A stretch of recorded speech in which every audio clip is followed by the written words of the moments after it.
Hello everyone, today we will make a hedgehog. First we will draw a circle to make its nose, then we will draw its face, eyes, then make some holes on its back and put some bushy leaves as shown in the video and it's ready.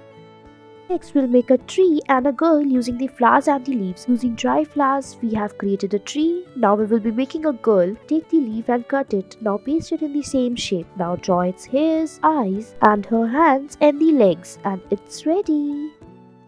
Next, we'll be drawing a broken egg in the hen. Take a paper, fold it and draw the oval over it. Now open the paper and draw the shape of a broken egg as shown in the video. Now draw the chick, make its eyes, fill it with black color, make its nose and make its wings. Then fill the color into it and it's ready. Thanks for watching.